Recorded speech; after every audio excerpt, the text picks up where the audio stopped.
Heart Story welcomes you to a quiet town where books don't just sit, they wait.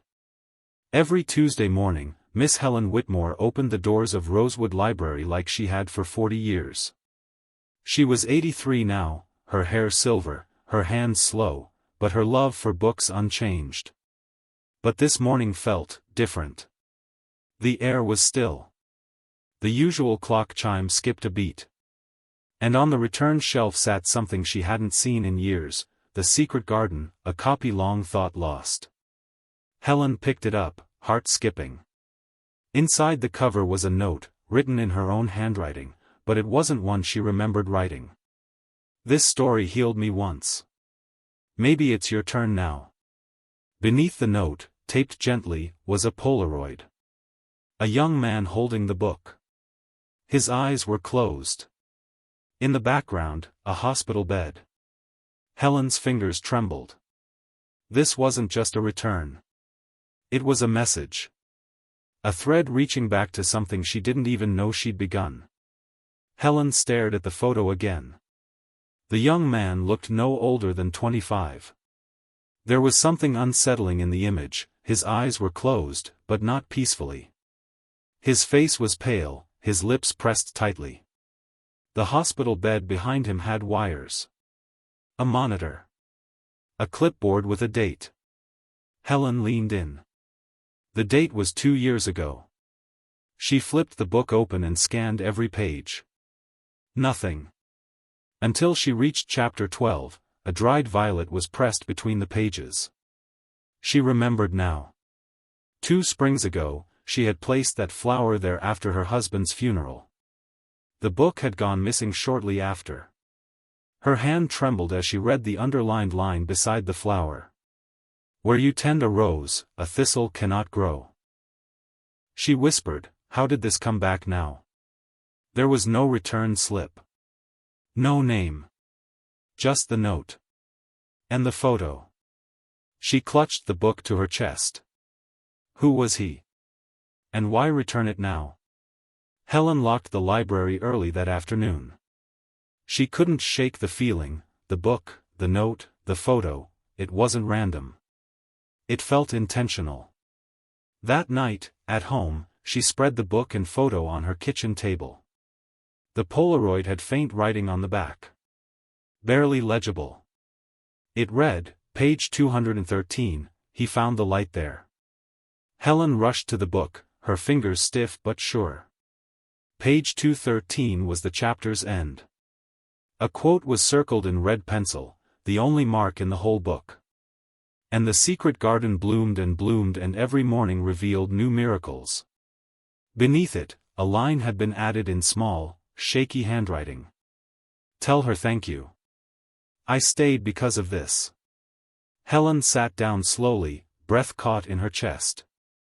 This wasn't just a grateful reader. This was someone who had nearly left the world, and chose to stay. Because of a flower. A book. A note she didn't even remember writing. And someone wanted her to know. The next morning, Helen arrived early, clutching the book like a puzzle she couldn't let go of. She placed it on her desk, opened her notebook, and began writing down every detail, the flower, the page number, the message, the date on the clipboard in the photo. Something wasn't adding up. She opened the library's checkout records, not digital, but old-school index cards. The secret garden had last been checked out by E. Renslow. The handwriting was rushed. No phone number. Just a post office box address. Helen stared at the name. It sounded familiar, but distant, like a name she might have heard long ago. She rummaged through the archives and found an old library photo from a poetry reading event, nearly 10 years ago. In the corner stood a shy boy, no older than 14, holding a copy of Leaves of Grass. The name tag on his shirt? E. Renslow. Helen whispered, he was just a kid. Helen's heart pounded as she stared at the photo. Evan Renslow. She remembered now, quiet, observant, always sitting in the back of the library with a book far too heavy for his age. His mother had passed when he was in middle school. After that, he stopped coming. No one in town had heard from him since. She opened her drawer, pulling out the community newsletter archives. In the April issue from 2 years ago, same date as the hospital photo, there it was. Local youth in critical condition after apparent overdose, identified as Evan Renslow. Helen froze. The article mentioned he had been found unconscious in his apartment, a paperback still open beside him. It didn't name the book. But she knew. She clutched The Secret Garden tighter. He hadn't just read the book, he'd clung to it in his darkest moment. And now, he was returning it, not just as a gesture, but as a thank you. But how had he known she'd find the message? That night, Helen couldn't sleep. The image of Evan, pale in the hospital bed, clinging to her note, looped in her mind like a record with no end. She sat at her writing desk near the window, the same place she used to write anonymous messages for the Borrow and Heal project during her loneliest years. What if Evan had somehow found one of those notes? She pulled out the dusty wooden box labeled Whispers, filled with old drafts she never used. Near the bottom, on faded stationery, she found a note dated April 3, 2 years ago, the exact day Evan was hospitalized. Her words read, "If today is the edge, let this page be the hand that holds you back." Helen stared at it in disbelief. She had tucked that note into the secret garden, the day before it disappeared.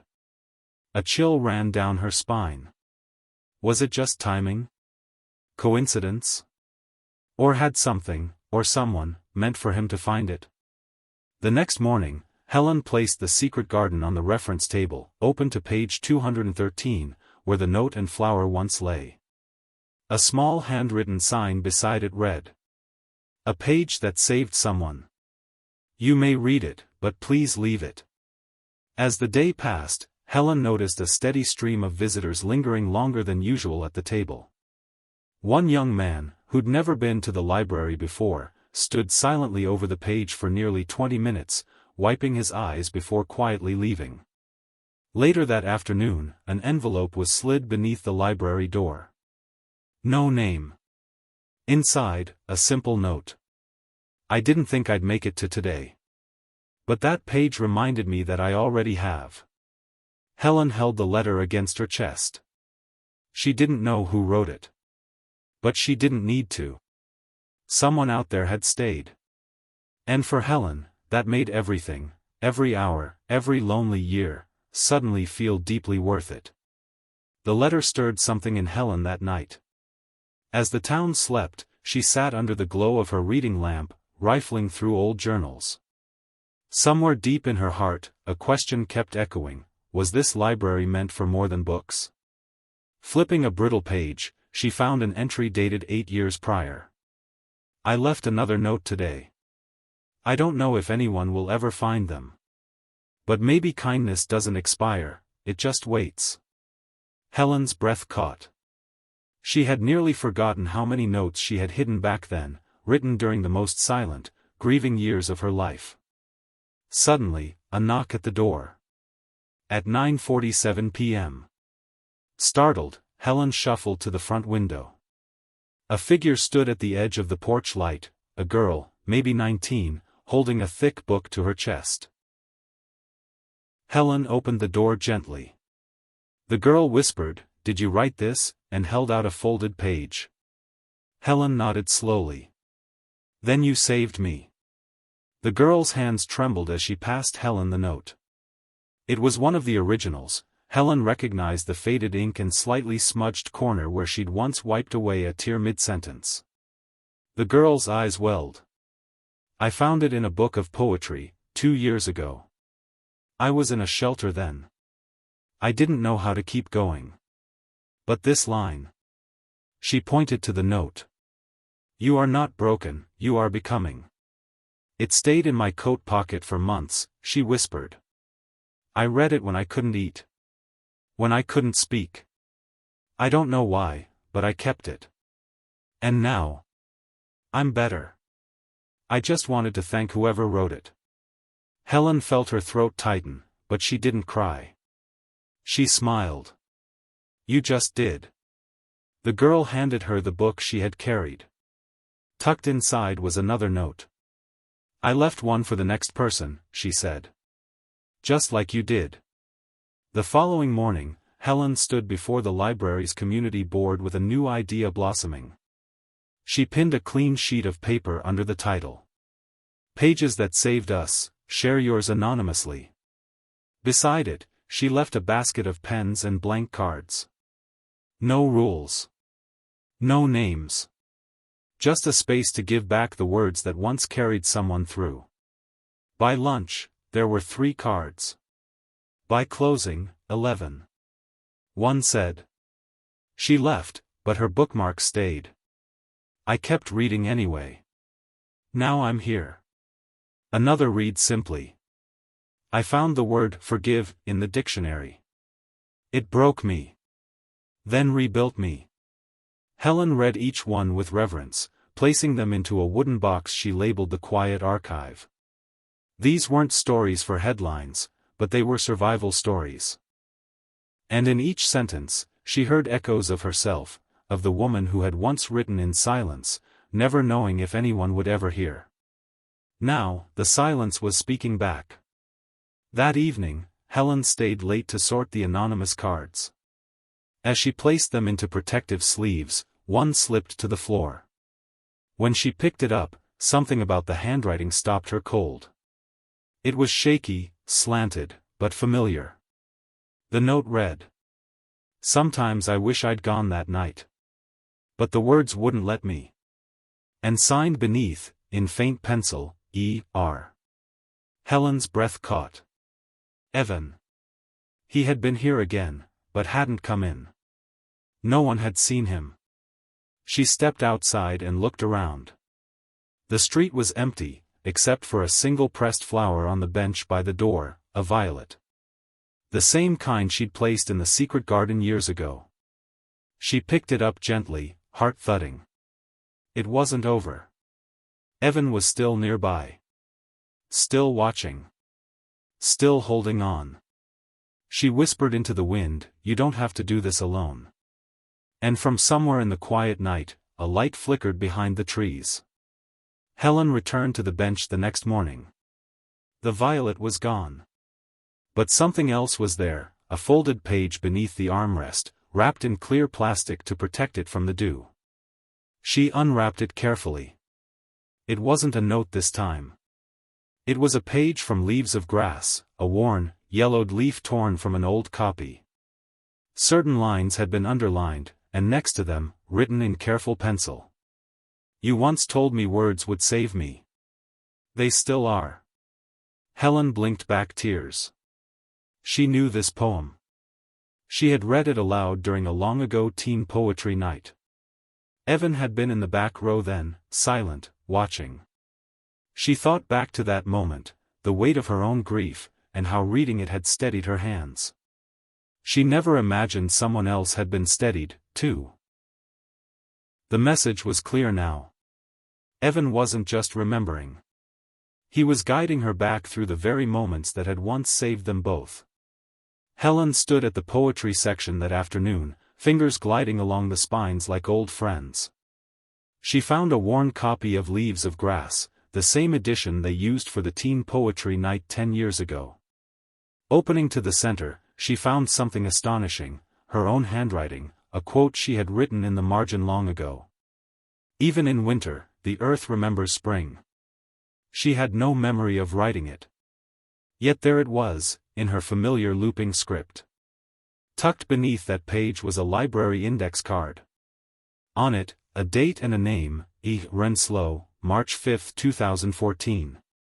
Helen's breath hitched. That was the day of the poetry night. Had Evan taken that exact book home afterward? Had he carried her words all this time? This wasn't coincidence. It was a trail, a quiet map stitched together by poems, pages, and pain. And it was leading her somewhere. Somewhere only he wanted her to go. Determined now, Helen searched the old checkout logs stored in the back room, dusty boxes no one had touched in years. She found the drawer labeled 2014 to 2015, and flipped through card after card until she saw it again. Renslow, borrowed, Leaves of Grass. Return date, never returned. She smiled sadly. So he had kept it. On instinct, she returned to the poetry shelf. There, just beside the spot where the book had been, was a thin volume she'd never seen before. No barcode. No spine label. Just a single word on the cover, Echoes. Inside were typewritten pages, poems. Dozens of them. Raw, aching, beautiful. The final one stopped her heart. You gave me the words when mine were gone. Now I return them, stitched with breath.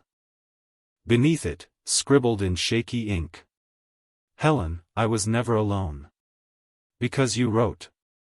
She closed the book, cradling it like a heartbeat. Evan had written again. But this time, for her. Helen placed Echoes on the display shelf beneath a hand-lettered sign. Anonymous donation, poetry that listens back. Within a day, readers began to gather. Teenagers sat in quiet circles reading it aloud. Elderly patrons left sticky notes with their own verses tucked into its pages. The book had no author listed, yet somehow, it spoke to everyone. One morning, she found a crumpled napkin left beside it. On it, in pen. Page 14 helped me say goodbye to someone I hadn't mourned in years. Helen opened the page. It was a poem titled, When Silence Still Had Her Voice. She had read that line somewhere before, except, it wasn't Evan's. It was hers. From an unpublished notebook, buried in her desk drawer. Her own forgotten words had been blended into his. He hadn't just returned her kindness. He had preserved it. Woven it into something larger, something living. In silence, they had written together, across years, grief, and pages never meant to meet. Later that week, Helen received a manila envelope without a return address. Inside, wrapped carefully in wax paper, was a cassette tape. No label. No writing. Just a date scribbled on the plastic, March 5, 2014. Her hands trembled. That was the night of the poetry reading. She rummaged through the old AV closet and found a dusty tape player. Sliding the cassette in, she hit play. At first, just ambient sound. Shuffling chairs. A cough. Then, her own voice, younger and steadier. Tonight's poem is for anyone who's ever felt invisible. She gasped. Someone had recorded the event. Then came her reading, clear and calm. Applause. And, faintly, a boy's voice at the end. That was for me. I think. I needed that. Helen closed her eyes. Evan had kept this moment for years, like a sacred echo. He hadn't just remembered her words, he had relived them. And now, she was hearing them again, for the first time. That night, Helen left the tape playing softly in the empty library as she shelved books. Her younger voice echoed between the aisles like a memory gently returned. She paused by the poetry shelf, hand resting on Echoes. Something was tucked behind it now, a slim envelope sealed with a violet wax stamp. She opened it slowly. Inside was a single sheet of paper, handwritten. There was a night I nearly left this world. You read something that made me stay. I didn't know then that hope could sound like a stranger's voice through a borrowed mic. Then, below. But now I know. You weren't a stranger. You were the lifeline. And I never forgot. No signature. Just the date again, March 5, 2014. Helen pressed the letter to her chest. She had spoken words into a microphone, never knowing who listened. Now she knew, someone had. And that someone was slowly walking her back to the moment they first connected. The next morning, Helen found the library unusually still. The clock ticked louder than usual. She opened early, hoping, not knowing why, that something would happen. At exactly 9:03 a.m., the front door creaked. A man stepped inside, mid-30s, tall, carrying a small box. His eyes met hers, and though time had carved difference into his face, Helen recognized him. "Evan?" she asked softly. He nodded, not speaking at first. Then handed her the box. "I never returned this," he said.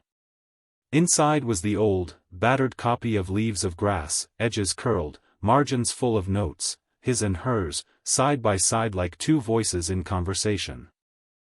"I kept it because I thought if I gave it back, the words would stop working," he said. "But now, I think they're meant to be shared." Helen smiled, tears warming her eyes. "You didn't just carry the book, Evan," she whispered.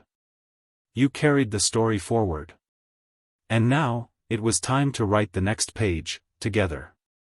By the following week, Helen and Evan began something new, quietly, without fanfare. They called it the living shelf. A corner of the library, marked only by a hand-painted sign, where anyone could place a book with a story tucked inside, a note, a poem, a letter never sent. People were hesitant at first. But soon, the shelf began to bloom. A worn mystery novel held a letter to a late husband. A gardening guide hid a child's drawing. A cookbook contained a recipe labeled, "For the days you miss someone too much." Helen watched the space transform. It wasn't just about books anymore, it was about memory, healing, and connection. Evan came by every afternoon, helping to sort the donations. Sometimes he said nothing at all. Just worked. But she could feel the peace settling into his posture. Every now and then, he would smile at her and say, "It's still working." And Helen would nod, knowing exactly what he meant. One Tuesday, a boy no older than 10 walked in, clutching a weathered copy of Charlotte's Web. He approached Helen shyly and said, "I think this book helped my mom when she was sick. Can I put something inside it?" She nodded, guiding him to the living shelf. He opened the cover and slid in a photo, his mother holding him as a baby, both of them laughing under a sky full of kites. On the back, he had written, "If this story helped you too, please fly a kite for her." Helen's heart ached and swelled at once. A week later, she noticed small kites appearing in town. One fluttered from a window above the diner. Another from a teacher's desk in the school library. By the end of the month, a field near the edge of town had 5 bright kites staked in a circle. Grief had turned to tribute. And Helen realized, healing wasn't just quiet, sometimes, it flew. "I kept it because I thought if I gave it back, the words would stop working," he said. "But now, I think they're meant to be shared." Helen smiled, tears warming her eyes. "You didn't just carry the book, Evan," she whispered. "You carried the story forward. And now, it was time to write the next page, together." By the following week, Helen and Evan began something new, quietly, without fanfare. They called it the living shelf. A corner of the library, marked only by a hand-painted sign, where anyone could place a book with a story tucked inside, a note, a poem, a letter never sent. People were hesitant at first. But soon, the shelf began to bloom. A worn mystery novel held a letter to a late husband. A gardening guide hid a child's drawing. A cookbook contained a recipe labeled, "For the days you miss someone too much." Helen watched the space transform. It wasn't just about books anymore, it was about memory, healing, and connection. Evan came by every afternoon, helping to sort the donations. Sometimes he said nothing at all.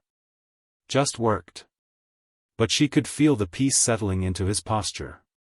Every now and then, he would smile at her and say, "It's still working." And Helen would nod, knowing exactly what he meant. One Tuesday, a boy no older than 10 walked in, clutching a weathered copy of Charlotte's Web. He approached Helen shyly and said, "I think this book helped my mom when she was sick. Can I put something inside it? She nodded, guiding him to the living shelf. He opened the cover and slid in a photo, his mother holding him as a baby, both of them laughing under a sky full of kites. On the back, he had written, "If this story helped you too, please fly a kite for her." Helen's heart ached and swelled at once. A week later, she noticed small kites appearing in town. One fluttered from a window above the diner. Another from a teacher's desk in the school library. By the end of the month, a field near the edge of town had 5 bright kites staked in a circle. Grief had turned to tribute. And Helen realized, healing wasn't just quiet, sometimes, it flew. One rainy afternoon, as golden leaves danced outside, Helen received a package wrapped in brown paper with no return address. Inside was a single object, a leather-bound journal, clearly old but cared for. Tucked inside the cover was a note. "Every time I wrote something I couldn't say aloud, I thought of your voice reading it back to me." Helen flipped through the pages, poems, letters, tiny sketches, even pressed petals. At the very center, one line stood alone.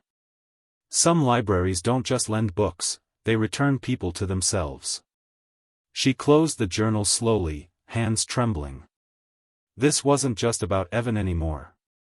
It was about how words had rippled outward, touching people she'd never seen, in places she'd never go. That night, she left the journal open on the front table, its spine soft with time. By morning, someone had added a new page. The story was still being written, by many hands, on one heart. Winter arrived softly, and the library's warmth felt deeper than ever. On a quiet Sunday, Helen unlocked the door to find a small crowd gathered, not for books, but to share stories. A man brought his father's war letters. A teenager read a poem she'd written in secret. An elderly couple donated the novel they read aloud every anniversary. In the center of it all stood Evan, no longer a shadow at the edge, but part of the light. Helen spoke gently to the group. "We don't always know whose life we're touching. But kindness leaves echoes. And those echoes, return." She looked out at the faces before her, so many strangers, now stitched together by pages, by pain, by hope. Then she smiled. "If you ever feel like your words don't matter, come here. Leave one behind. You never know who might need it. Because healing doesn't always happen loudly. Sometimes, it sits quietly between 2 covers, waiting for the right hands to open it."